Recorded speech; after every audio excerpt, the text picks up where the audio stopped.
विश्व शांति ध्रुवम ध्रुवा, इसका मन में ध्यास लेते हुए जिन्होंने MIT विश्वविद्यालय की स्थापना की, उसी शिक्षण रूपी बीज का आज विशाल वृक्ष हम सभी देख रहे हैं। ये सब जिनकी संकल्पना से उभरा है, उनकी मेहनत, उनके तप का फल है। वो MIT शिक्षण समूह के संस्थापक, अध्यक्ष, ज्ञान योगी, कर्म योगी, विश्वधर्मी प्रोफेसर डॉक्टर विश्वनाथ दा कराड सर, उनकी ही ध्येय भूमि ध्यास भूमि में आप सभी का स्वागत है।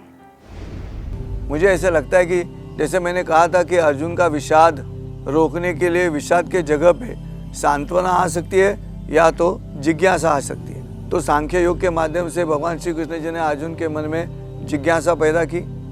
जिज्ञासा का नतीजा ये रहा कि वो कह रहा है कि मैं ज्ञान मार्ग अच्छा लग रहा है या निष्काम कर्मयोग करना है, तो मुझे इस निष्काम कर्मयोग के घोर कर्म में आप क्यों मुझे ढकेल रहे हो, जिसमें मनुष्य हानि है, जिसमें वर्ण संकर है, जहाँ पे पिंडोदिक जो क्रिया है धार्मिक वो लुप्त हो जाएगी, ऐसा डर है।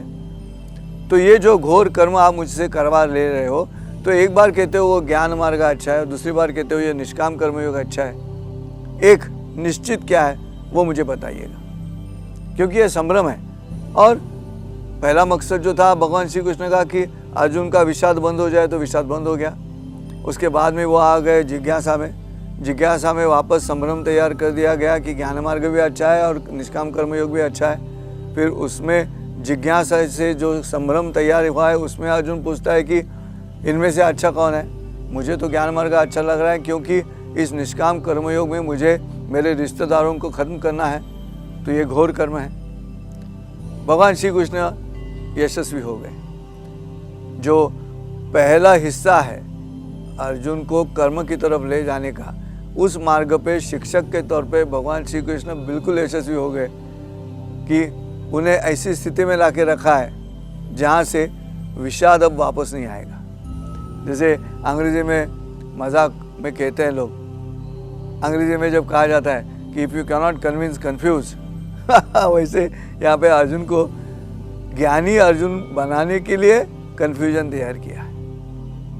और ये व्यामिश्रणेव वाक्य ने जो है वो अर्जुन के मन में मोह निर्माण करता है। अब ये मोह निर्माण करने के बाद उसका जो कहना है कि मैं नहीं लड़ूंगा, उसका परिणाम बाकी लोगों पे क्या होगा, इसके बारे में भगवान श्री कृष्ण ने कहा है। और मुझे लगता है कि आज प्रायतः आज भारत की जो स्थिति है, हिंदुस्तान की जो स्थिति है, उसका जो वैचारिक क्षेत्र है भारत का, उसमें ये जो अर्जुन कहता है कि मैं नहीं लड़ता, और उसके लिए भगवान श्री कृष्ण ने उसे कहा है, वो श्लोक मैं आपके सामने प्रस्तुत कर रहा हूँ। देखिए 26वां श्लोक है 3रे अध्याय में, लेकिन वो आज भी बिल्कुल वैसे के वैसे हमारे सामने आ रहा है। जो पदाधिकारी हैं, जिनके पास उच्च पदाधिकार है, वो मनुष्य जब इस तरह से बात करता है, तब जो नीचे लोग हैं, निम्न स्तर पे जो लोग हैं, उनके मन में बुद्धि भेद होता है।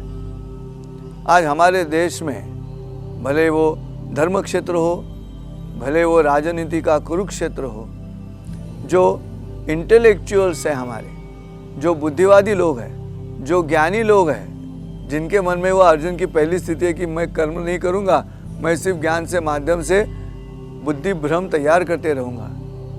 तो आज हमें दिखाई देता है सब जगह पे कि इस तरह से भ्रम तैयार किया जाता है, इस तरह से भेद तैयार किया जाता है।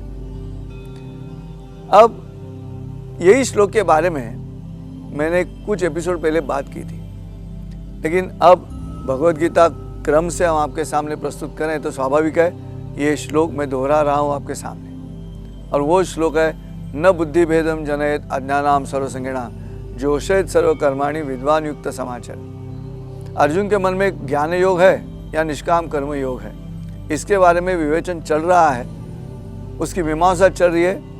लेकिन अर्जुन ये तो कह चुका है कि मैं नहीं लड़ूंगा। और भगवान श्री कृष्ण का कहना है कि जब सर्वोच्च पद पे है, जहाँ तक पांडवों का सवाल है, युद्ध क्षेत्र में अर्जुन सर्वश्रेष्ठ है।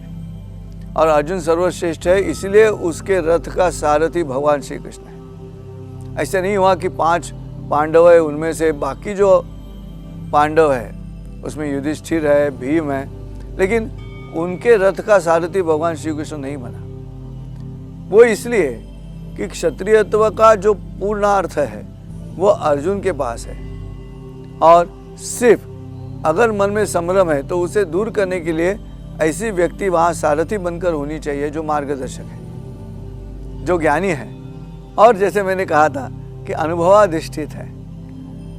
सो लड़ाई से भाग जाना और अपने रिश्तेदारों को खत्म करना, ये दोनों कर्मों में जो अनुभवी है वो अनुभव सिद्ध व्यक्ति अर्जुन के रथ की सारथी है।